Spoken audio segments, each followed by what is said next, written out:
All right, bam. We're live. Welcome. We'll get started here in a hot minute.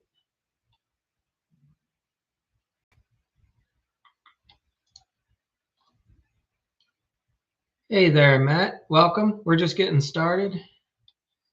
Give me a second. Hey, Jay Allen. Jay Allen, when I'm done this, I will get you that guide. All right. It's a good guide. It's the consumer guide. I'm telling you, you'll see the value in it when you read through it. I'm excited for you to have it, especially when you're dealing strictly with the homeowner. All right. It's amazing what happens. Like you know this because you've been in the industry long. When you talk to the homeowner, they only hear part of what you're saying. But when you hand them something and they can read it, like a booklet, a small guide, you show them something on a website, they will internalize that information and it becomes much more readable or believable to them. So, all right, yeah. But man, I'm gonna tell you, I learned this guide from somebody else. This is what's crazy. I knew there's this guy and he was selling carpet. And he put together this little thing because carpet's like a cutthroat industry. And he put together this little like flyer. It had like the 3 biggest flaws in getting carpet. And when I saw that, I was like, man, we could really expand on that, right? And because in my opinion, like carpet's one component, but when you're trying to offer larger services, that's why the guide got a lot bigger. And I really just dove into it. So anyway, I will get you that, and thank you for requesting it. So, all right, let me give me a second to get my screens set up here, and we'll get going. Happy, it's still Sunday. Yeah, happy Sunday, everybody. Our weather here is awful. It's we got that hurricane coming up the coast, so really windy, really rainy. I'm on the water.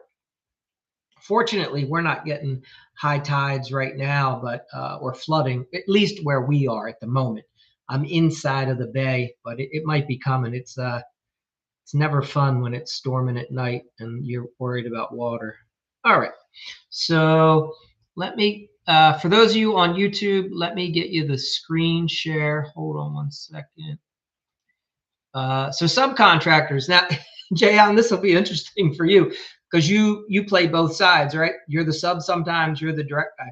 So over the years, I've talked about this before. You've heard some of the stories, but like my first couple experiences with a subcontractor were horrible.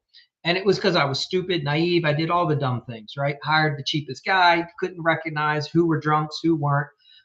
So over time, I put together a guide, and I did it for me personally because I found that I need people to jump through hoops, and that helps me weed them out because I find that I think I'm a good judge of character, but you can snooker me. Like if you know how to present yourself in a certain fashion, and I find that people that have addictions are really good at this. They hide it super well. So they can present themselves in a light where they seem like they're the bee's knees, right? Like this guy that had this alcohol and drug problem, the painter that screwed me about my very first job, man, he was good. And here's what's even crazier. His own brother warned me not to hire him. He goes, Mike, you don't want to hire my brother on his own. He said, only work with him if he's an employee for another company because he has issues. Now, he wouldn't tell me all the things about his brother. He didn't want to throw his brother under the bus. But man, I learned the hard way. So anyway, over time, what I find is if you put people through steps, then their true colors show up. Okay. And that is, it takes you don't have to use so much mental power to figure it out. I just present you with the process. If you can follow through with the process, then most likely you're a legitimate subcontractor that we'll work with. If you can't get through our process, which is just an application, providing copies of your insurance, your licenses, any certificates, any certifications, then I can tell already that you're going to be trouble and we're not going to work with you. So anyway, that's what we're going to get into tonight. It'll go quick. I appreciate you guys being here. I've got the screen. over there. All right. So if you're new, just let me know where you're from. Otherwise, let's get started. So in my opinion, if you're looking to grow your business a little bit, take the burden off of your shoulders, right? And this becomes a problematic issue. When I first started, I'm a perfectionist. I want everything to look a certain way, which is awesome.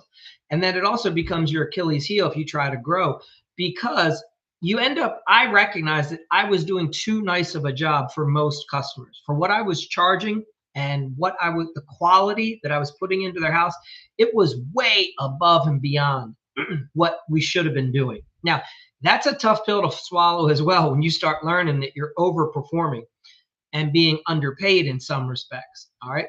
And where I'm going, follow me for this. I'm not saying that you're sloppy, but what I'm saying is if you are a meticulous type of person and a true perfectionist, you really have to steer yourself into that upper level market where you're getting compensated for that. Because in most situations, a perfectionist can dial back their perfectionistness to like 10, 15% and still outperform 98% of the competition.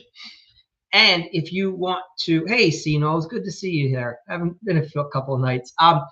If you want, if you need to grow your company and take the burden off of you, again, this is just for guys that want to go that direction.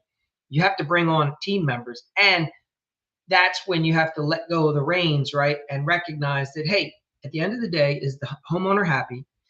Is our service above any industry standards? Are we above whatever code is, right? To me, code is like a D+C level of construction. So as long as we're performing above that, right, it doesn't have to be 100% perfect. It just has to be really good. And I bring that up because that's what's going to let you kind of grow the company. And then you let go of that controlness, and that's how you can bring in other people. So to add to this, it's hard to bring in a bunch of employees because business ebbs and flows, right? Economy shifts. We're limited by our own personality and our lifestyle, what's going on. But subcontractors, man, if you come across a big project, right? Like let's say somebody's got a 5,000 square foot home and they want you to get in there, JL, like if that, let's say somebody calls you up and says, hey, look, I need a kitchen. I need 5 bathrooms, a wet bar. The basement's going to have a living quarters. There's a ADU unit on the property. So next thing you know, you got 3 kitchens, 8 baths. And they're like, hey, I need you to start in 2 months. And I need the project knocked out in like 3 weeks. And you're looking, bringing on a sub can be a way to get through a project like that. And now you're managing the whole thing. And they might just be helping you, with like certain aspects. But anyway, I bring up the subcontractor thing because that's a way a lot of guys can grow, can earn extra money, especially things like fencing, decks, additions. You can bring on a framing crew when you need it. And like for me, when we build additions, I don't do the block work. Okay. So if we're coming ground up and we're doing basements, sometimes we're not doing poured foundations on some of these small additions. You're building it, block. So our guys aren't doing that. I'm bringing on a sub to do the block work. Same with brick. If we're doing a brick finish, we're not doing the brick. I'm bringing on a sub. And anyway, so there's a good value in being able to vet subs quickly, easily, consistently. And it's going to let you make good money. And there are good subs out there. You just have to find them. So, all right, welcome. Man, it's busy tonight. I don't know what's going on. All right, here we go. 1 second. So what I found with subs is your subs work best. And Jayon, you could probably speak to this. When you have a GC that gives you a really good set of plans and they're really well organized, they have a nice laid out schedule, preferably one with like a Gantt chart, right? It shows critical path, everything's linked together. They keep the job site clean, they're organized. Typically, you've probably found that, man, that job just runs so much smoother for you. You don't have all the headaches, you don't have all the back and forth, all the issues. So if you are going to be the guy who wants to bring on subs, you have to provide the perfect environment. And the way I share this is when I first started doing a lot of the larger projects, we had issues with what we would call cleanliness from certain subs, right? My guys that work directly for me would feel like the other subs weren't cleaning up the job site, and they felt like they had to clean up after them. And what we recognized was, if we clean up the job site ourselves, then when they show up and the job site's clean and it says on their scope that they are supposed to broom sweep the job, or it costs them for us to do it, they do it because it was presented to them clean, and they can't say, well, it wasn't our mess. Do you see what ends up happening?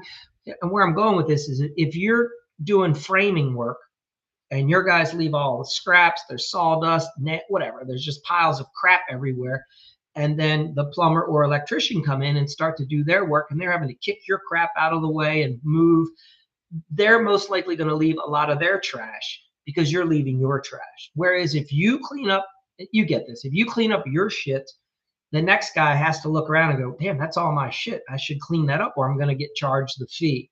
And that's how we present it to subs. It's very simple, straightforward. Hey, we ask that you broom sweep after every day that you're on site. You don't have to do it.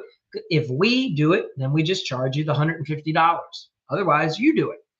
And all of a sudden, our job sites are kept clean. We have less issues, less things get broken, less things are damaged, less people ever we don't have any injuries, right? People aren't tripping over things. There's just a whole mindset shift that happens when you keep your job sites clean. Anyway, so what else do we have? The scheduling. This is a big one. So a lot of you guys, yes, stop the madness. 100%, right? This is always a challenge if you're in charge of any job. In your mind, you're like, well, I know how it's going to go, right? Like, we have to, of course, do demo first, then we're going to do our rough-ins. But it's hard to say this is going to take 2 days or 3 days, because you could be off a half a day here or there. Everybody understands that. But what I found amazing, and this has been from personal experience, if you just take a project timeline and put demo 2 days, right, and then do framing, let's see, you would do your plumbing rough-in, your electrical rough-in, your HVAC rough-in, then you would do your insulation, fire blocking, and then you would have an inspection. You can pretty much put that in and say, that's going to take us 3 to 4 weeks. And you can put that on a schedule. Now, where I'm going with this is, when you're a week out from scheduling the demo, you can then message your plumber, your electrician, and your HV and say, hey guys, here's the tentative schedule. We are starting the Smith project on Tuesday. Right now, I have 2 days of demo. I have 2 days of framing, and then the plumber's coming in, then the electrician. So you can give them a heads up that, hey, looks like most likely 2.5 weeks from now, we're going to be ready for you. And what we're going to do is, I'm going to follow back up with you. Once we get in, I'll let you know, hey, job started today, like we talked about. I will follow up again with you when we start the framing to say, hey, we're on pace, no major issues. Framing's going to. So when you communicate like this with your subs are like, cool. And what I find is, subs are willing to be a little flexible, whether it's Wednesday they're going to start or Friday, because you're communicating with them. They're not left wondering and guessing. There's nothing worse than a guy saying, yeah, I want you to do, like Jay Allen, like say, hey, I want you to be my plumber and I want you to do that rough-in a month. And then you don't hear anything, right? And then all of a sudden he calls you on Friday and says, hey, we're ready for you to start on Monday. You're like, dude, what are you doing? Like, give me some notice. Let me know where things are progressing. Now, one of the ways we do that is we use Slack, and that's an app that's free, and you can create a channel. It's a messaging app, and you can create a channel for the job, and then you can include your subs and you can post updates. That's how we let everybody know where the schedule is at all times. So I can post one update. Hey guys, we started the demo today. And then the plumber can see it, the electrician can see it, Our HVAC guy can see it. Our sheetrockers can see, whoever, boom, boom, boom, boom, boom. It's all there. So when you start operating at this level, it's just the tiniest little mindset shift, but everybody just appreciates. And that's, in my opinion, how you get to work with the best subs.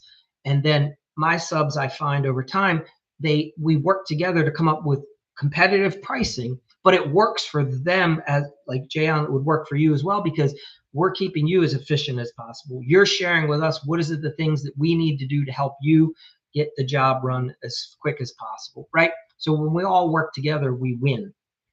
And that's at the end of the day, where I unfortunately see a lot of GCs go is they are trying to beat up the subs to get a better price because they're inefficient and losing money left and right because they can't manage shit. So then they're squeezing the subs to get their profit. And that's the wrong way. It should be the other way around. The GC's got to have his shit together and be organized so that the subs are making good money and the GC is making good money. And it works when the GC is organized. But anybody that's been in the industry for a while knows that maybe 10% of the general contractors are organized. And then, maybe 30% are somewhat pretty predictable. And then at least 60 to 70%, it's a shit show. Like you don't know what's happening from day to day. At least that's been my experience. Okay. Now, if you do want to start using subs, one thing I recommend is an application process. Bear with me 1 second. Okay. So look, it's real simple. As a general contractor, you need all this information already, right? And what you're doing is, I learned this the hard way. I needed a window installed. It was 30 windows on this one house. And I had 2 guys that were working directly for me. We could do like 10 windows a day, no problem. All right. But 30 windows, that's 3 days. Whereas I knew this other sub, he was a Russian guy and he had 4 guys that he could bring on site. He could put in all 30 windows in a day and a half. All right. And it doesn't sound like a big deal, but he could do it in half the time that I could do it. And when you look at the cost comparison, it was worth it to hire him. Okay, so I want him to come on and do the job. And with his accent and dialogue, we were having a little trouble understanding each other. And the way he was describing his company name, I couldn't find him. In my state, I can look up any contractor and make sure that their business is current with the state, like make sure that they're filing their taxes, things like that, right? And I couldn't find his company in the filings. And what it was I was having a hard time understanding. So I'm asking him for a copy of his business license, right? And I'm asking him for a copy of his, I get your copy of their driver's license, and then I get a copy of their insurance. And he was having a hard time getting those things to me. And here's the problem. If I don't get them from you now before the job ever starts, what are the chances I'll ever get them from the sub? Right? Because they're going to be too busy. And then when tax season comes around, I'm going to get crushed on paying workers' comp and other insurance issues because I didn't get their information ahead of time. So we learned the hard way. You get all of that up front. It's like, hey, we'd love to have you work for us on this job. And to do it, you have to fill out this fucking application. And when the application is complete and we have it on file and we have a copy of your insurance, a copy of your business certificate, license, whatever we need for our state, then we'll hire you for the job. And all of a sudden, I started getting information like that from guys. So now I'm protected. So now at the end of the year, when it comes to do the W-9s or your tax filings, you're covered. You're not chasing people around anymore because you got it all up front and you put it all in a file. For now, it's a digital file, but you can hand these out as paper, right? And the guy can fill it out and then take a snapshot and send it to you. And then you got to have a subcontractor agreement for any job that you're doing a subcontract. Now, some of you guys are going to think, Mike, that's too much crap. Nice. Thanks for being here, Bigum. Yeah, smart man, CPA. So you make money, or she's going to make sure that you know your P&L and you look at your profit and loss and your balance sheet for sure. Make sure you guys are doing subcontractor agreements. And here's the value for these. Having us the agreement puts us all on the same page. I am not doing contracts to penalize anybody. I'm doing a contract to keep us both honest, informed, on the same page. And this way there's no confusion. Because be honest, like this happens all the time. You're talking to a guy about a job. Hey, it's going to be, I want you to do the work, blah, blah, blah. It's going to be this, it's going to be that. You give him a price over the phone. Yeah, it's going to be $4,500. It'll take me a week. Da, da, da, da, da. And then all of a sudden you're like, which job was that? You know, like 6 months later, things can happen. Maybe you didn't hear a certain detail. Maybe the GC forgot to share a certain detail with you because he talked to 2 other subs that day and he wasn't sure which job. We're all human. We all make mistakes. When you get it in writing, it protects everybody. So I don't do this to penalize. I do this to benefit all of us. So that's my other recommendation, is that you take the time and you do an agreement. And in here, it's going to include, you're making sure you're getting all the pertinent license information if that's required in your state. If you're a GC, you need to be named as an additional insured on your subcontractor's insurance policy. Now, this is a very simple process. Any sub who has insurance can just email or text or call their agent and say, hey, I'm getting ready to work with this general contractor or this person. I need to have them named as an additional insured on my policy. Okay. Once that's done, a good insurance agent will go ahead and then email a copy of that over to the GC. So that's another requirement that we do. Yeah, lien waiver. Waivers are lien release. Lien waivers are very smart. That's part of what we have as a closeout policy that we provide those. So yes, that is very smart on your part as well. So anyway, you want to be sure if you're GC and you're bringing on a sub, make sure you're being named as an additional insured on their policy. It's a very simple process. Doesn't cost anything extra. All right. But you make sure you put in a scope of work, any exemptions, anything they're not doing, not supplying. You put in the approximate start and completion date, and you put in the contract price. Now, there's going to possibly be change orders. That's fine. But you also put in the payment schedule. That way, everyone knows how they're getting paid.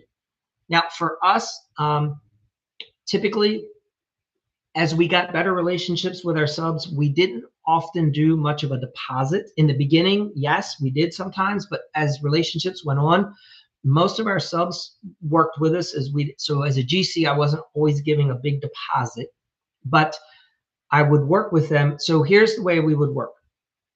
We requested that all our subs invoice us. And we did that because of our accounting setup. In order for us to write you a check, I needed an invoice, okay? So we would ask you, if this was your payment schedule, if you were getting 4 draws, we would get 4 invoices. And each invoice would reference the contract, and then we guaranteed you payment in 2 weeks after receiving the invoice. That was how we worked. Now, it didn't mean that we couldn't pay you sooner. It's that's the longest it was going to take us to pay someone. We would say, hey, we're going to get you paid within 2 weeks of submitting the invoice. Now, the invoice can't be submitted until after the work's completed, okay? And then it requires typically a project manager, lead carpenter, someone has to sign off and say, yes, the work's good, it's completed. Anyway, so that was our process. And when we followed that type of a process, it worked really well.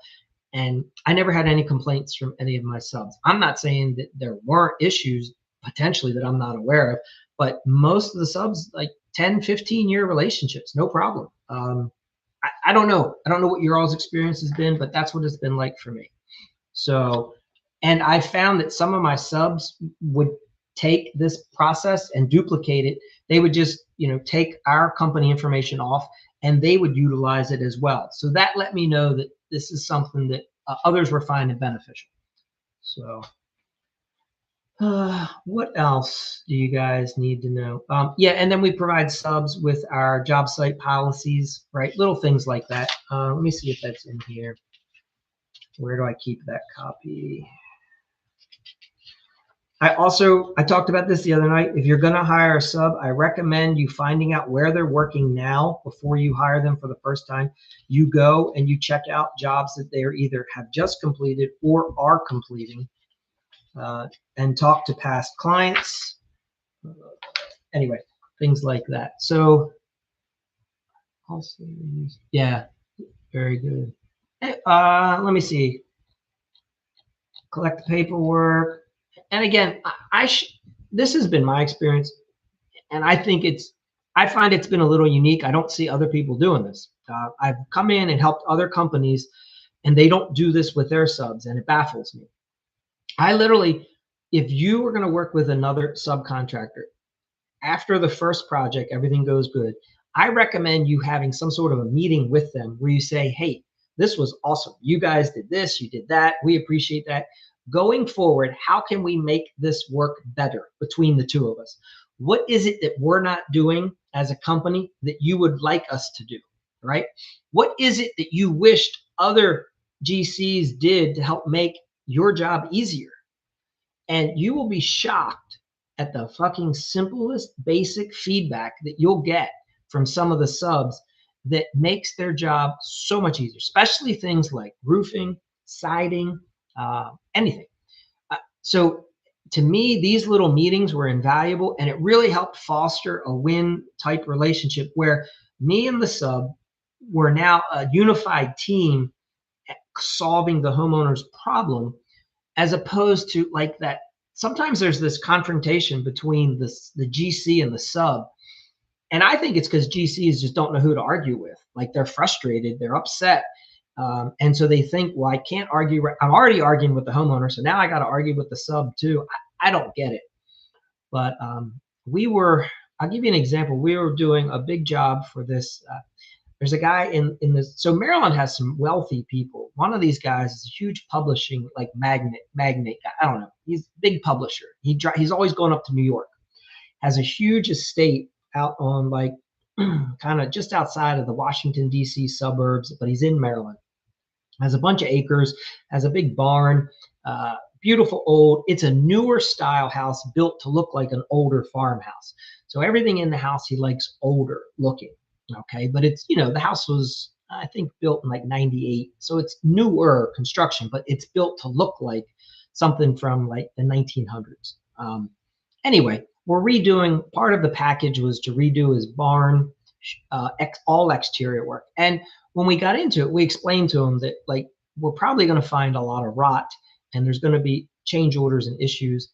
And the subcontractor, my siding guy, he was Chinese, as I've shared with you before.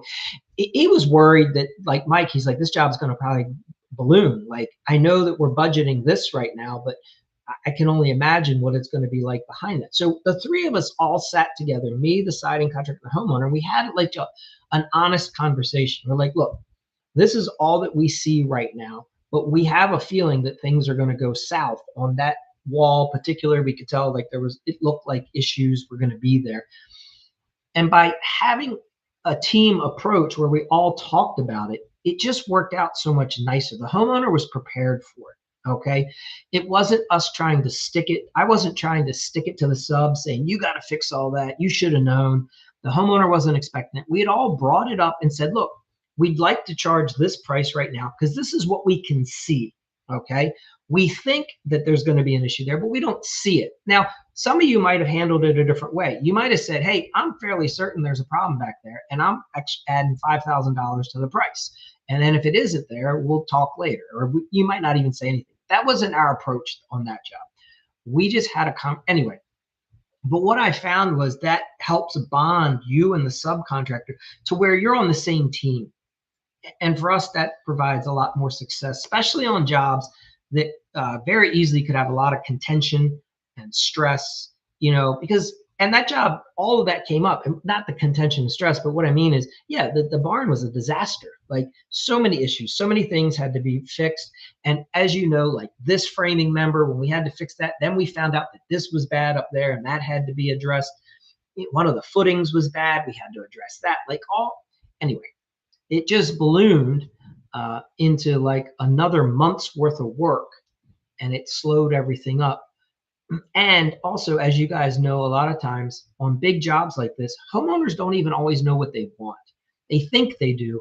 And like on this one, the wife likes to play designer during the day and was coming up with all these like intricate things she wanted done and wants to change this and block whatever. And then she didn't like it after she did it. So she would have us do a certain detail on the house and then didn't like it. We'd have to go back and change it. So when you and the sub are on the same page and you say, hey, we're going to allow Debbie Decorator here to do what she wants, but if she ends up wanting it changed later, we're just going to charge her for it. So you and your guys should relax and recognize you're going to do this twice, but you're going to get paid for it. Does that make sense? Because sometimes guys get really frustrated. We sometimes have this pride in our work. We're like, I can't believe I'm doing this in the home. We're just going to have to redo it anyway. Listen, at the end of the day, you just help the homeowner out. And we all know that homeowners don't always know what they want. And as long as you've had a good conversation, you do the work and then you redo it. Oh, that's been my experience. So anyway, honesty, yeah, perfect. Yes, JL, it is. So what questions do you guys have on subs? Any, if any? And I went a little long tonight. I guess I get a little passionate about the whole topic. Yeah. Yes, Jay, I'll try to set yourself up. I find it fascinating that like it's just a little mental shift that can really transform the way these jobs go. Because I've come into a lot of jobs where I've come in to help somebody who's struggling, and I see how they initially approach the job. And it's interesting. You can totally see why there's problems, why there's tension, right? Because you didn't approach it from this other direction that you could. And we all have to learn. So,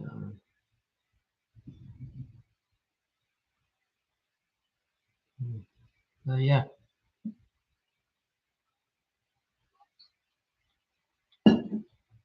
What else do we have here? Yeah. If you've been doing it for a while, you totally have seen it.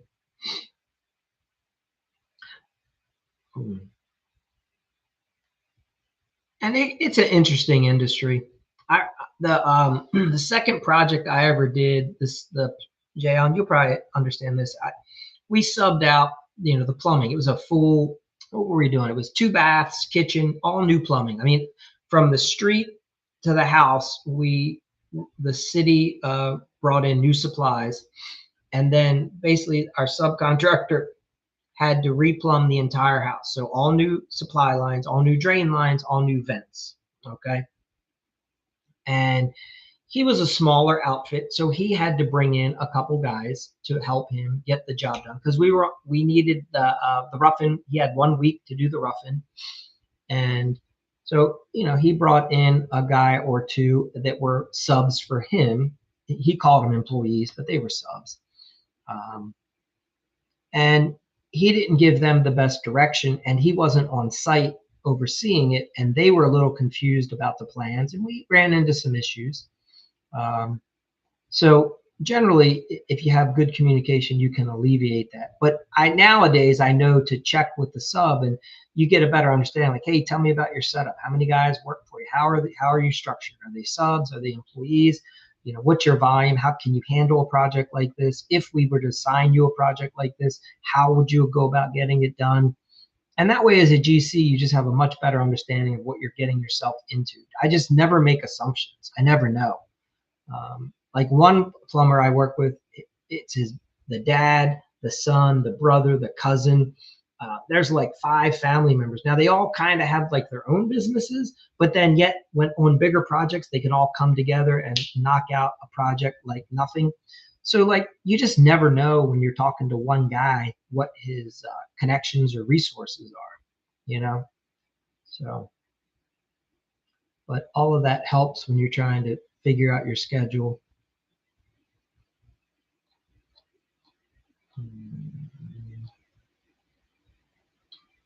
What else? So, but yeah, and also you guys know this, but if you're a new contractor and you're hiring subs, if you're 1099ing them, you got to get like the W-9 information, right? And you got to make sure, otherwise you're going to get crushed at the end of the year because you're going to be paying extra. So get that information up front before they start the job. That's the biggest advice I can share with you. Yeah. Because the government audits contractors like we're the biggest thieves in the world, which is probably at some point was true. They were everybody was probably gaming the system, but it's very hard to be a contractor and get away with a lot of that stuff. You think you'll get away with it until it's tax time, then the reckoning comes.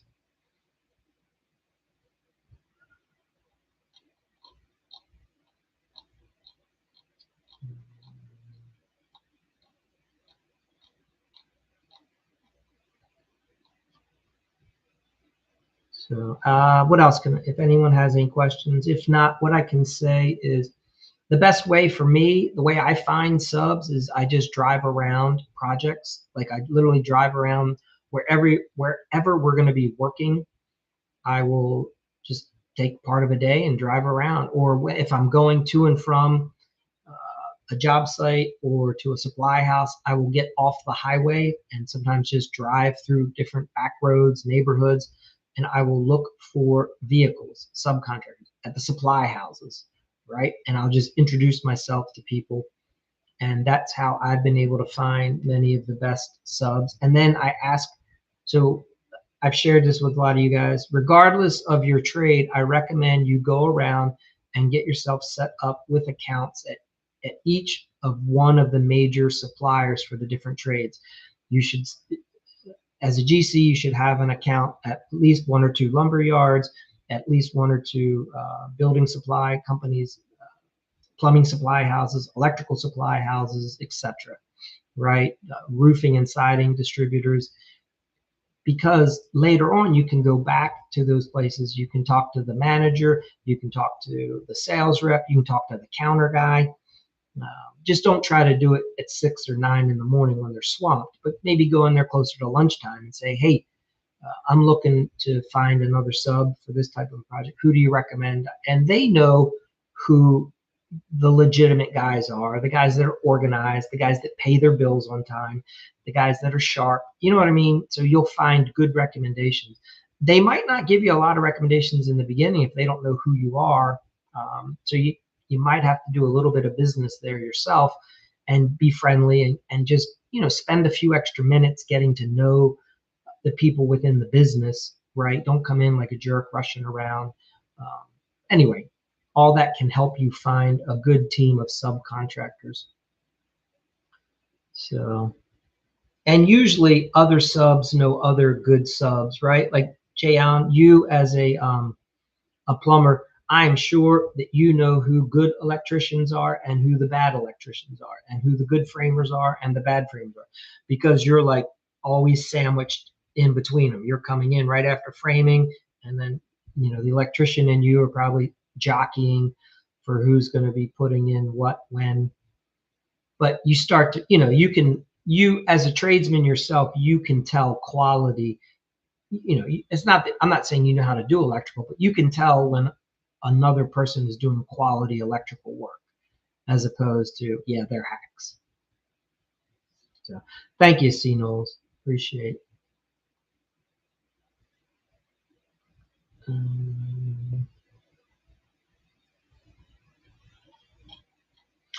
The other thing you can do is talk to, and if you have a good relationship with in my opinion, you guys should all become friendly with building inspectors. any of the, and the building permits department, instead of, how do I put this? Like in my area, they're extremely inefficient, right? Like when I go in to get a permit, I'm interrupting somebody scrolling Instagram, and they're quite frankly, they're frustrated that I just didn't do every single thing online so that they didn't have to do a thing. I get that, right? A few, just hard to recommend another. Yeah, absolutely. Yeah, sometimes that can be a good resource to share with the customer. Yeah. Um, yep. Oh, so for me, when I'm getting permits, while I am often frustrated with the permit, in my area, I can't speak for all areas. Maybe some parts of the country, you have the best permit people. They're efficient. They're hard workers. They're sharp. In my area, it seems like the type of person that's attracted to that job is someone that just kind of wants the paycheck and the government benefits and the health insurance, all the holidays, all the vacations, but doesn't really want to have to go around and do much. With that being said, you try to be personable with them and just realize they're just trying to do their job like anyone else. And if I can help make their job easier, they make my job easier, right? So we try to come up with a working relationship, as I call it. And you can speak with them often, and they can probably recommend, not that there's, you have to be careful how you ask it because they legally, but what I'm suggesting is, hey, they can often share with you some companies who they say, yeah, these guys always do great work. I seem to be able to pass all of their inspections. That's kind of what you're looking for. Hey, is there if you're looking for an electrician, if your inspector inspects all those things. Some jurisdictions, right, you have specialized inspectors, but if you're getting electrical work done at your project, you can talk with the electrical inspector when he's there. And when you're in the permit department, you can, some permits are now available that you can search online. And so you can see what other companies are getting permits, things like that. So there's definitely, if you're saying to me, I can't find any subs, then I would say, tell me how you're looking for them, because they are out there.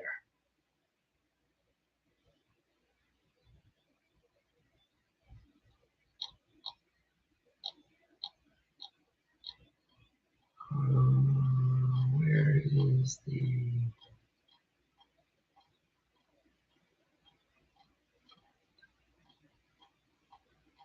What other, anybody want to talk about anything in general?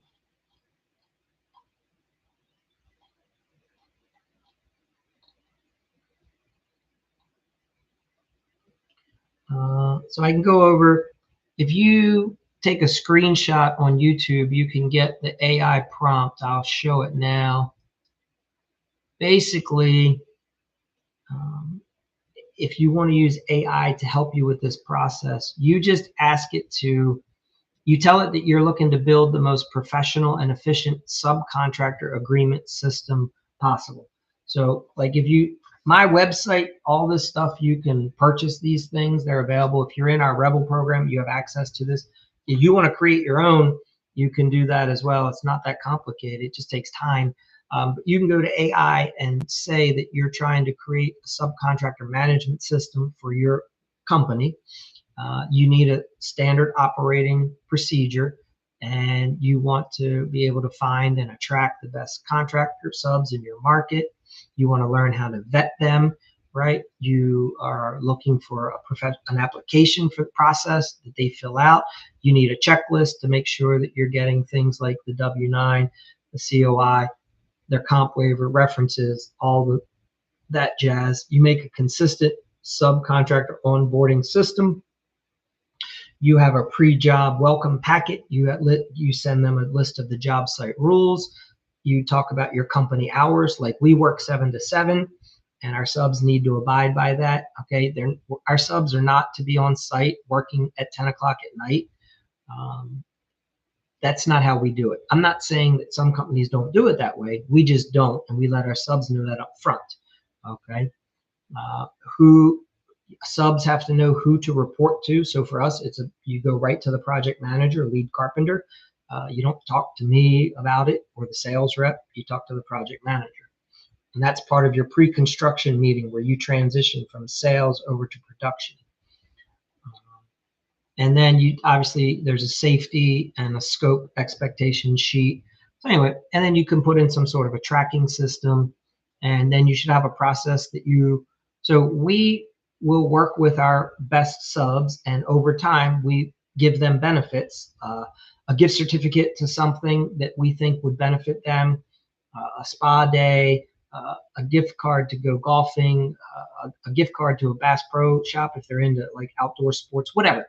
We try to come up with something over time as you get to know the personalities of the subs that you work with. We'll try to provide them with something. We like to give them a dining experience. So we have a couple connections at a couple restaurants where we know the owners, and we say, hey, we'd like to send over to you a good customer or good we call him a partner of ours, one of our subs. He's a partner of ours, and we'd like for you to set him up with one of the nicest tables in the house. Maybe you guys could do like a chef special for them that night. This is their name. When they call in, they're going to use this code 2828, and that lets the reservation person know to talk to the owner to say, hey, they're coming in as a guest of ours. We're paying for it. So anyway, these are like little things that you can do that are outside the box that can build long-term relationships and get you the best team going. But anyway, you can put all that into the AI agent, figure out how you're going to handle the taxes, and then you're going to ask it to produce that packet for you. So it'll come up with your entire playbook of how you're now going to manage your subcontractor, the whole process, application management, the whole deal. And then you have what's called the SOP, Standard Operating Procedure, for your subs. So, and that's basically what I went through tonight with you guys.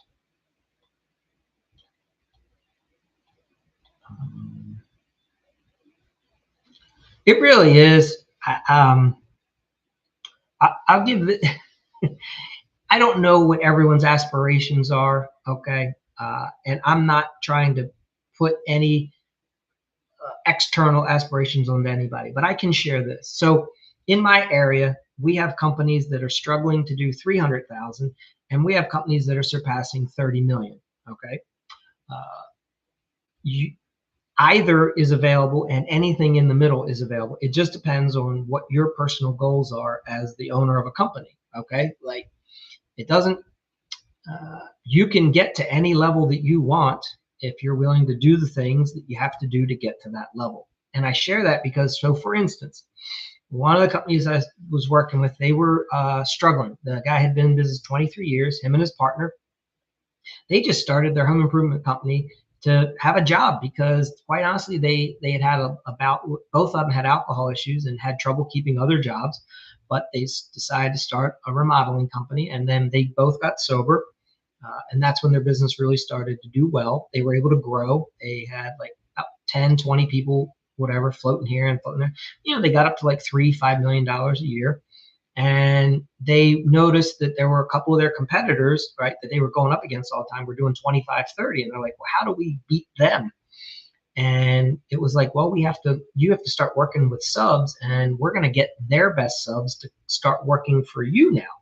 And we're going to outsell them, right? And so that's the strategic game plan. We just came in and said, that company over there, everything that they're doing, you're going to basically top that, and that's going to be your business now. And that company, and literally within about probably 7 years total, that company went from 5 to 30 million.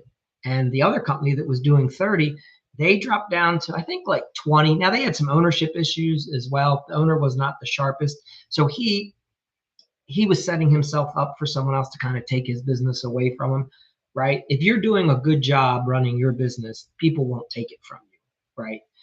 You're basically giving it away if you don't manage your business well. And sometimes that happens when you do well and you make a bunch of money. You can get fat, happy, lazy, and then comes the new company and says, I think we'd like some of that. So, but yes, and the way these companies grow is by forming better relationships with all team members, indirect employees, vendors, subcontractors, and being in it for the long haul. When other people recognize that you aren't doing what's always just best for you and your interests, but you're looking out for all the people that are involved in the process, people are much more willing to work with you and recommend you and be flexible with you, because so many guys come in and act like that bull in a china shop and just take and try to beat up everybody in every situation so that they're the only one that wins. And in the beginning, they think they're winning because they're bullying everybody, taking advantage of everyone. They ultimately fail because down the road, no one wants to then work with them anymore, right? So it's a short spike and then it's a quick drop. Whereas the things that I talk about give you this. They just give you slow momentum that just keeps taking you up, up, up, up, up, you know. So yes, long-term relationships, working with people, finding what works best for all of us, which sometimes means that, yeah, like that might not be the best for me in this situation, but if that's going to work best for the other person, and I can see that this is going to help us all in the long run, you make those are strategic decisions, they're sacrifices, they're best practices that you make in that moment, because you're like, what's going to help us in the long run and be best for the team if you take the team approach. So, all right, anyhow.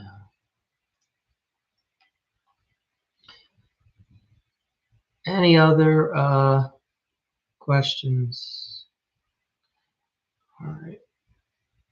I'm going to stop my screen share. Jayon, I'm going to show you what that guide looks like if you're still on here. Hold on. Give me, hold on. I can, let me see if I can show it to you what it looks like on the computer screen. Give me a second. I'm going to still email it to you, but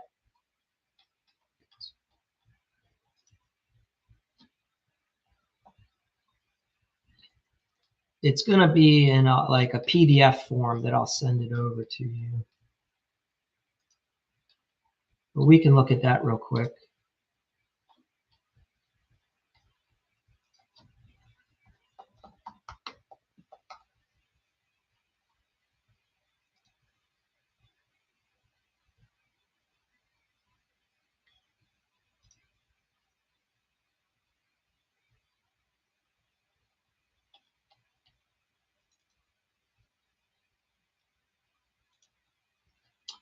All right, I'm just gonna, it might be backwards on the screen, but that'll work for time being.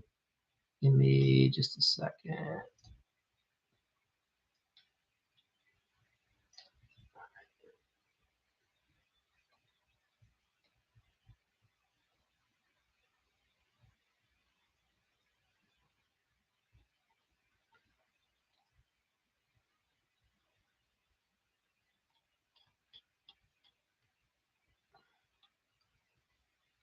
So here it's Consumer's Guide to Home Remodeling. So this is, it's a 44-page book, and basically it's got 1, 2, 3, 4, 5, 6, 7, 8. It's got like 9 sections to it. Okay, it has a little letter. It explains to them how choosing like a professional, why it's challenging and why, and then we get into all the things that homeowners don't quite understand that they need to be aware of. How to avoid being ripped off in home remodeling. We get into like, just we show them that there's a reason why other prices are too low. Okay. Now, Jayon, you can take this and have somebody just alter it so that it just refers to plumbing. Like you could totally alter this and make all the languaging around plumbing specifically, right? Just use my guide as your template. Wherever I talk about remodeling, you just talk about plumbing. And you could have your own guide that's specific for plumbing. You could change the stories a little bit just to make them a little more appropriate to plumbing. I'm sure you have your own. We talk about the misconceptions, right? Like how people like to wait too long, why they think they should use cheap materials, why projects go over budget. Uh, does this company have the right equipment? You know, should I use the company with the cheap price? An honest remodeling company should give me that exact quote, like all these common things. Then we get into a lawsuit section where we share with them stories of homeowners that have had lawsuits and what the cause was of the lawsuit. And then we talk to them about who they should hire, whether it's a handyman, a subcontractor, the home improvement contractor, the general contractor, and then the mistakes that most homeowners make. So I think you'll find this is, and you can just take a couple pages out of here. You don't have to share the whole guide. You can just take like one section and share that. There's a thing we talk a lot about called importance of value versus and price. And we ask homeowners like, hey, do you want a quality remodel that you can be proud of? And that leads to a question. Then we give them a guarantee. We show them the steps to a successful home remodeling. They need to be educated. They need to be informed. They need to list their objectives. They have to ask good questions. Anyway, so I will, as soon as we're done speaking, I will email that over to you. You'll have it as a PDF. I find this is how we handle it. When we get a homeowner that calls us and we're talking over the phone and we're weeding them out, if we decide that we want to move forward with them, we will email them that guide. That way that they have something to read before we meet with them to give the price. And the reason that we do that is I want them to already be speaking contractor ease, remodeling language. I want them to already understand what I'm talking about when I say bait switch, the low price bidder, why homeowners get into lawsuits with other contractors. So I'll ask them. It's a very good conversational starter when you show up and you say, hey, Mr. Smith, show me around the project. Awesome. Yeah, so tell me, what are your concerns about the project? What have you been worried about? How come you haven't hired somebody already? How come I'm here? Like, there's a lot of guys out, we're in a competitive marketplace. You should have been able to hire someone last week. What's going on? And I'll be like, so did you read my guide? Yes, vetting your customers, right? And I'm asking them if they've read the guide, and then we'll share stories back and forth of like anybody in the neighborhood that you know of hired the cheap guy and then have to face the process of not having their kitchen done for another year. Now they're in a lawsuit. In my state, which a lot of homeowners don't know, and I share this, I say, Mr. and Ms. Smith, I want you to understand something. The state wants you to hire a licensed contractor. Your insurance, homeowners insurance, they all want you to hire a licensed contractor so that you're protected. But understand, the minute you hire a licensed contractor, that puts you into an arbitration situation. So our lawsuit process is going to be much different. Most of us that are licensed, we all pay into what's called a guarantee fund.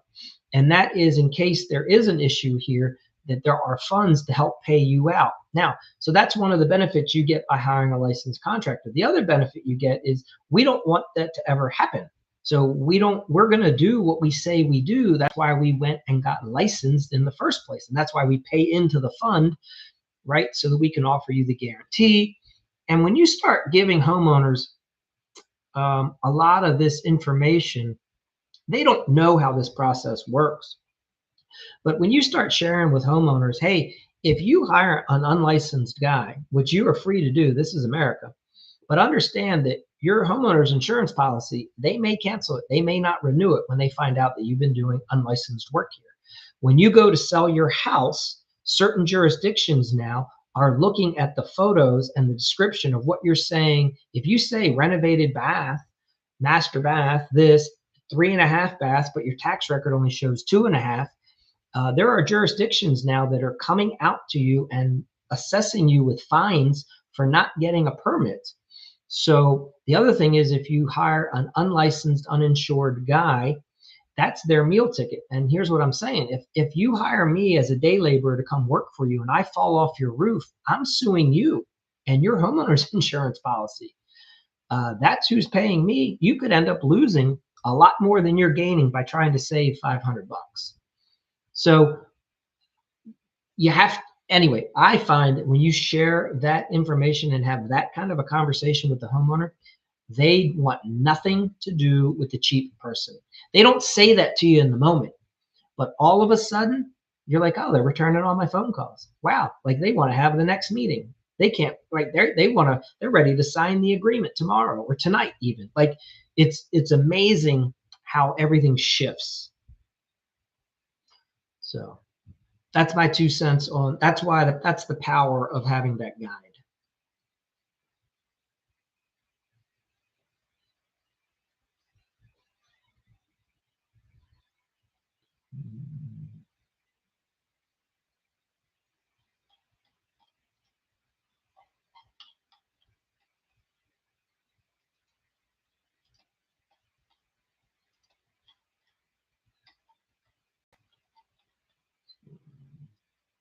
Who else do we have? Any other questions anybody have?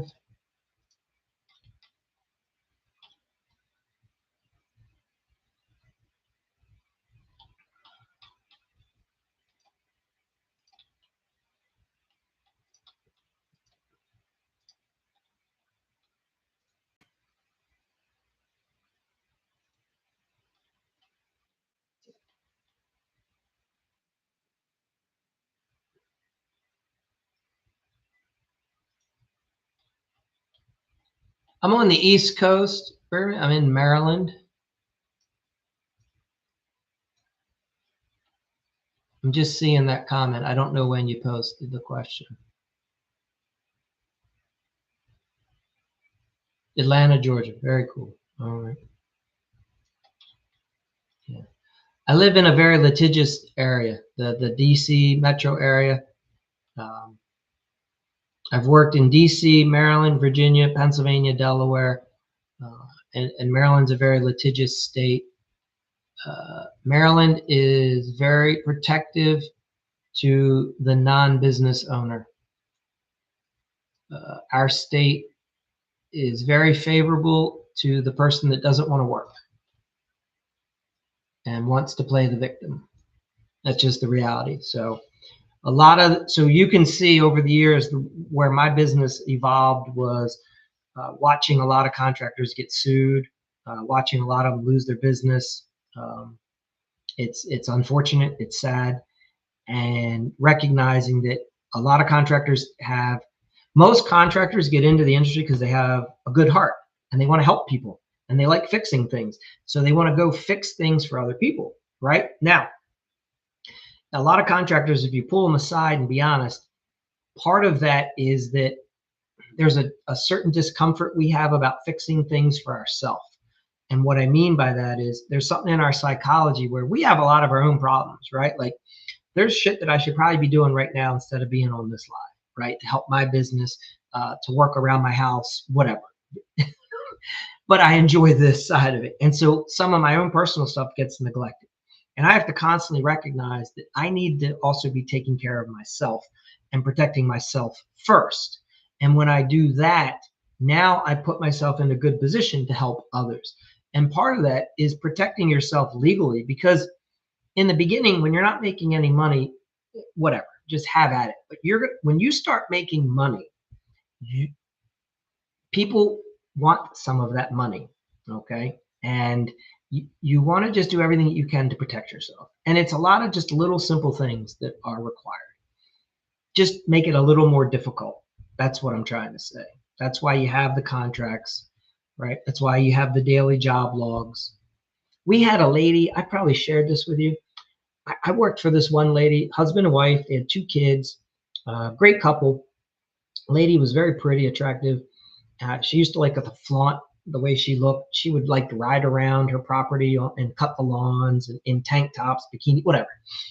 And so we did a ton of work for her. And then I didn't know this, but like a year or 2 later, she was diagnosed with breast cancer, and then everything turned around, right? She had she lost all her beauty and her looks, and she became real angry. The next thing you know, she's filing complaints with us against. I have a home improvement commission board, so she files a complaint. I'm like, she filed it one day prior to the 3-year expiration. So in my state, if you work with me as a licensed contractor, we have to do a 3 years warranty with the Home Improvement Commission for any customer. They can file a complaint if they find a defect, whatever, within 3 years. And she waited till the last day. She never called us to see if she thought maybe we were not doing business in the area anymore. I don't know. And so she just decides to file the complaint. She never contacted us to let us know that there had been an issue. Never once in 3 years. And it turns out she just was having a really rough time in her life, and she was upset and angry and was just taking it out on anyone that she could, right? And now, fortunately, I had all of my daily logs. I had all of our photos, and I just told the Home Improvement Commission, hey, we're going to send you over the file that we have on this house, and you can see how we documented everything. And what you'll find interesting is we had a discussion with her about the thing that she's talking about right now. And that we found out wasn't our issue, it was their issue. It was their son that did it, not us. And we've already had a conversation about it. And here it is, it's documented. And it happened 2.5 years ago, or almost 3. Yeah. Anyway, that was the end of that. Like, I didn't have to go in and be pulled in front of the commission. Like, that agreement. And that lady, she never apologized, but I reached out to her and I said, I'm very sorry to hear that life's taken a bad turn for you, but we both know, and we have the records. Like, that wasn't our issue. That was your son did that. That was what your son came home drunk, right, in the middle of the night and walked across the bathroom floor, and he damaged a lot of the tile that we had just installed. And we offered you a chance to make corrections, and you told us not to worry about it back then. Anyway. So that's why you want to have these things documented. If you don't, the Home Improvement Commission, most likely, or any judge or lawyer, is going to think you're the mean contractor, and you're going to have to go fix a lot of things that maybe you shouldn't. That's been my experience. Even working for others, I've always been worried about liability. Yeah, liability is a real thing. I can share this. So lawyers are probably some of the worst people to work for. Now, hear me when I say that. It's not that they're bad people. It's that they are argumentative by nature, and they are good at being argumentative, and they like to win. They're competitive, right? And they can take you to court and sue you, and it doesn't cost them anything because that's their profession. So I have watched lawyers sue contractors just for the fun of it and the sport of it. And they just like doing it, and they're bored because they don't have enough other clients to be working on. So I often share with remodelers, like, if you decide that you want to work with a lawyer, you better have really good paperwork to make sure that you never get on the wrong side, because the littlest thing can set them off. And I mean, it's not that they're bad people. It's just like, that's what they do. Like, you have to recognize it for what it is.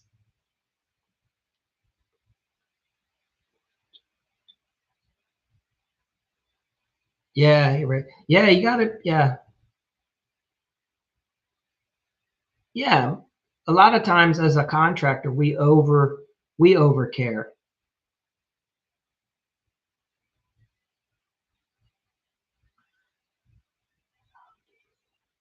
So, Ray, hear me when I say this.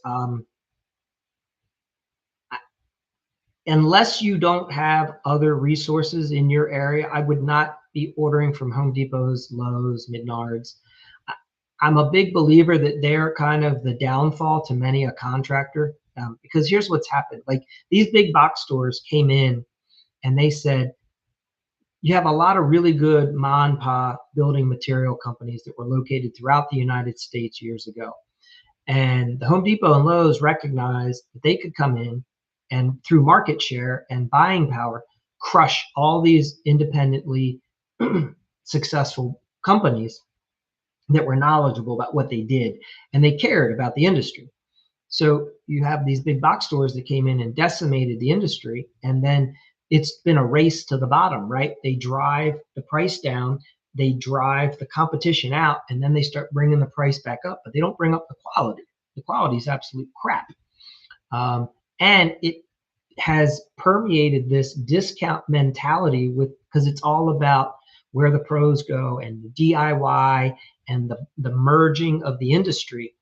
And the reality is, if you're a professional remodeler, like there are so many, or if you're a professional plumber, electrician, there's a discipline that you've had to go through, a process to become licensed, insured, knowledgeable, experienced, the investments that you've had to make in the tools, the knowledge, the liability that you take on, the risk, the fact that you mobilize, you get up in the morning and bring all your crap to that person's house to perform basically live surgery on their house, right?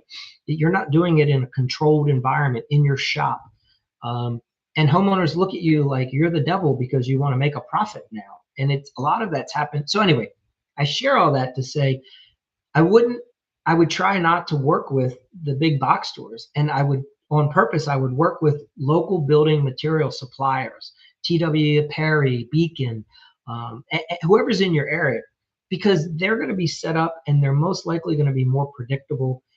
If you've been in my area, Home Depot and Lowe's just puts a body in there, right? Like that person could care less about what you're getting, when you're getting it, for the most part, right? Whereas a lot of the companies, like these building material companies, their employees just have more pride in what they do. And for the most part, you'll have so we have a big lumber company near us, and they're awesome. Like their delivery driver has been with them for 30 years. Like the guy is top notch. I never have an issue. He doesn't damage anyone's property ever. He can do the most crazy things. He can put materials where no one else can ever get them because he's been doing it for so long. He understands the industry. He gives you a call. He lets you know that he's on his way. Like, anyway, so I hope that, yeah, I would just try to, I mean, I hear you. Yeah, so I think it's just part of the game. If you're going to deal with the big box stores, unless you are dealing with a really top-notch agent some of our rehab work, we would work near like a big box store. And yes, I've ordered from them and I have pro accounts.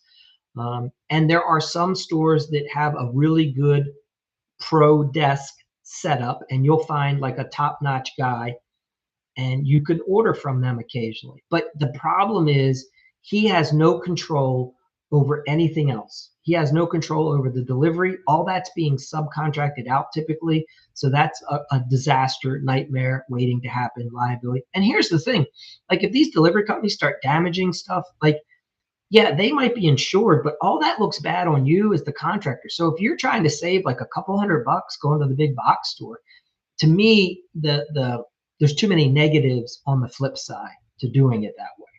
So, but I hear you. The best thing you can do, in my opinion, is everything's in email so that everybody has a document. And then you have to call, make phone calls.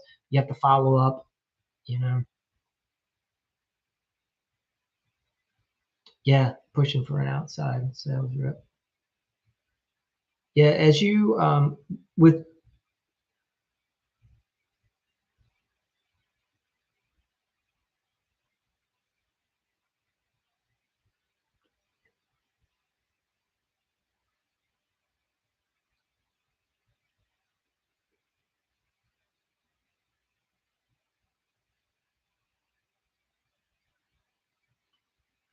yeah, I mean, it can be challenging for sure. You know,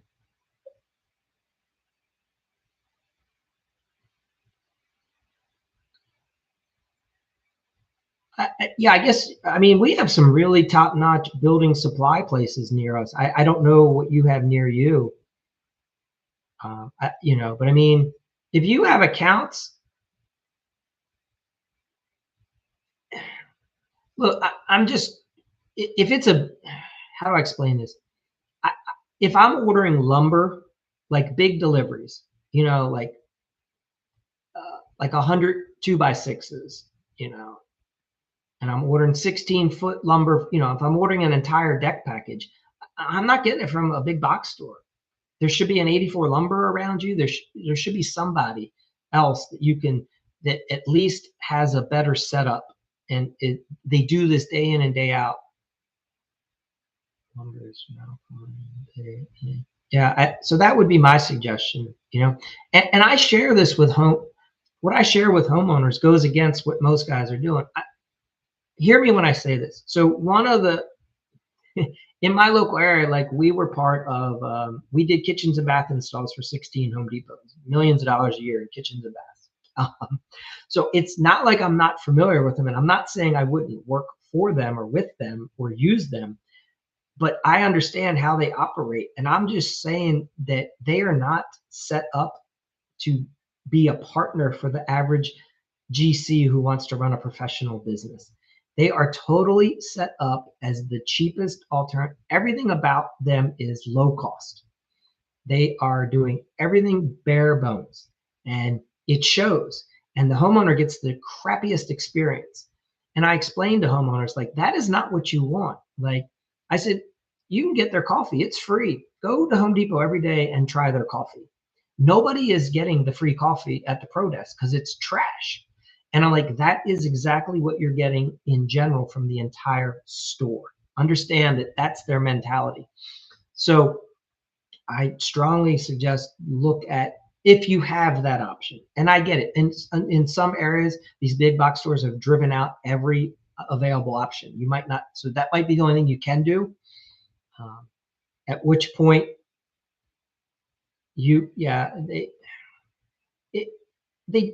they're just not set up for they're not set up for a professional remodeling experience. Okay. I'm not saying they don't have their place. So one thing you could look at, so there's something called HD supply, and that's the commercial side. If you need to get like things like caulking and tape, and you want to buy that stuff in bulk, and you don't want to use like Sherwin-Williams or Benjamin Moore or whatever, for whatever reason, you don't want to use somebody else, you can order that stuff in bulk. Now, hopefully at some point you'll get set up to where you have like a heated space in your garage or your basement, but so when you have a big job coming up, you can order a lot of that miscellaneous supplies and have it sent to your own personal place, right? And then you stock the vehicles and run out from there, so that you're not getting all these random deliveries to I don't know if that makes sense, how to break it out for you like that, but I would try to only have professional companies delivering stuff to the homeowner's house. And I wouldn't have the homeowners ordering it, obviously.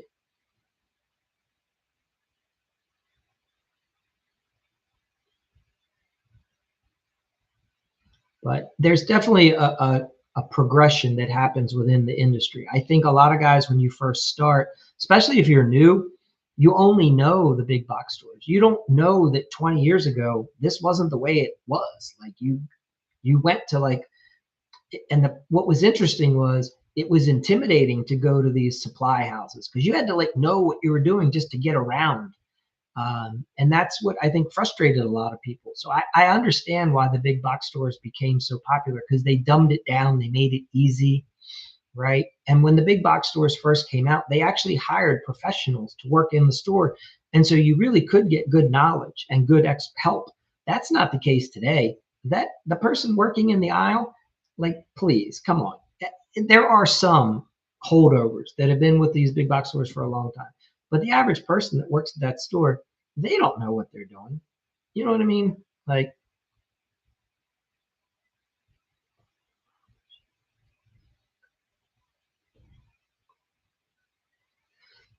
sure. Yeah, I'm not familiar with your market, and I can imagine it might be tough. Um, yeah, the only thing you probably can do at that point is you or one of your people have to be on site to receive the delivery, so that you can supervise everything and make sure that the person doesn't mess it up for you and the homeowner. I mean, you can, but I you know, There's just a lot of issues that come up with that setup.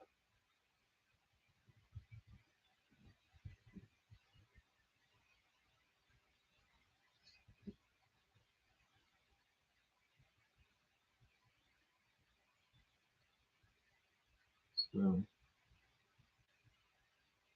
and I know it's definitely tempting to, when you think like, oh, I can save this money, but there's definitely at least with it when it comes to lumber in my area, there is a difference. You totally, if you go to 84 lumber, or we have another lumber yard, we have like 3 lumber yards around us. The quality of their product is much better. And if you set up an account and do volume over time, I think your pricing is right where it needs to be. But obviously, if you're, the problem is a lot of times when you're starting out or new, or if you just do like 1 or 2 decks a season, you don't do the volume and it gets more challenging. I hear that. Yep. Have a good one, Ray.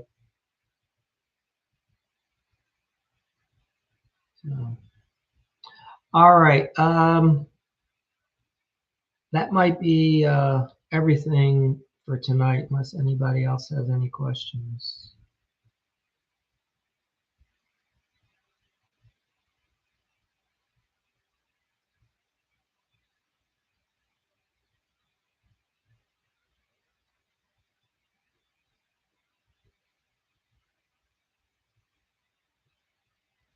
So, yeah, early morning, exactly. Thank you. Anything, any remodeling issues we can help you with? US.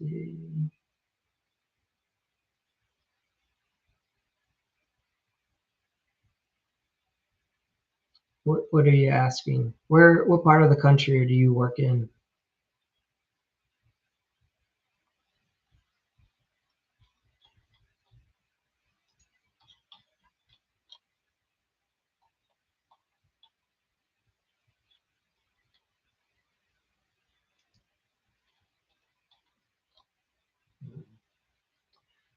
Uh,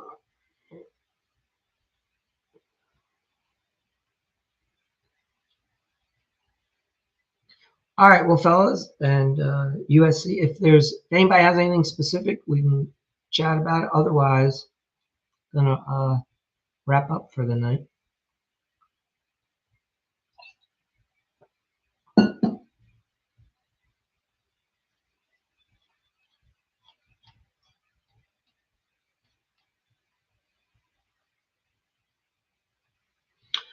Jay Allen, that email is going to be coming from my assistant, Reese at the Remodeling Academy. He's gonna they'll get you that guide, so you'll see that email. You'll probably have it within an hour. Okay. So, all right. Well, I appreciate everything. Thank you for being here. And let's see, for tomorrow, actually later tonight, it is at this point. Oh, and I want to start doing these a little bit earlier, and I was wondering, Jay Allen, if I move them up like maybe 8 o'clock Eastern Standard, does that time crush you? Does that impact you? Because lately I've been coming on later, 10 late time. So what I end up doing is I finish everything here, uh, and then come on, do this, and then go to sleep. And I'd like to be doing them a little bit earlier, is what I'm getting at.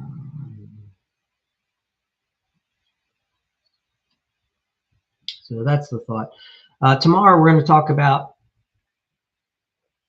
leadership, just some more stuff about leadership habits, things to do, as the owner of the company that will help you with your team members.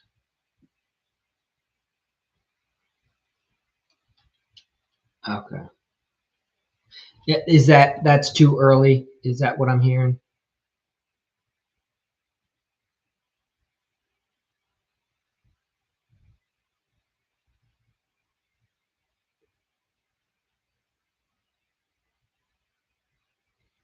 Maybe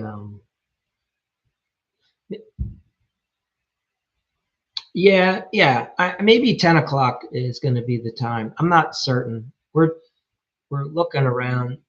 So the algorithm, the TikTok algorithm shows me when most of the people that are following the account are on, and it's been shifting. It seems like they're on earlier at night. So you're like, okay, well, so we're gonna try. It might just be a little bit, maybe 10 o'clock or earlier. Um, the goal is to finish out this 100 days. We're at 60, tomorrow's 64, and then come up with a different a program. I'm not sure what it's going to look like, but we'll figure it out at that point. There'll always be a live. I just don't know if it'll be I don't know. We'll see how it goes. So at this point, I've done 107 days approximately. So thank you. So anyway, I do appreciate you being on, asking questions and contributing and sharing with other people. So 100% thank you. And yeah, all right. You guys have an awesome night, and we'll be back.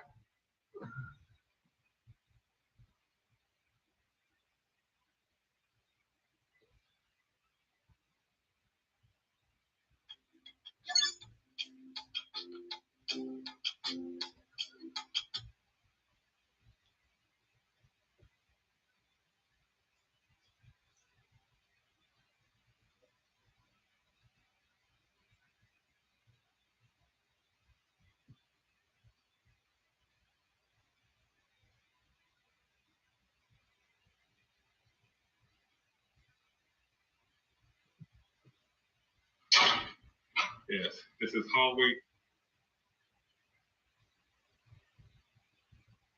All right, fellas, let's talk about that one line every homeowner hits you with at the end of your presentation. Mike, I think we need to think about it. Now, if you're a real pro and not just pretending to be one here on TikTok, you already know that line's coming. Stop being surprised by it. Expect it. Plan for it. Guys, make sure you follow this account and you're going to like and save this video, because next time you're sitting in the truck, half listening to talk radio and pretending you're going to start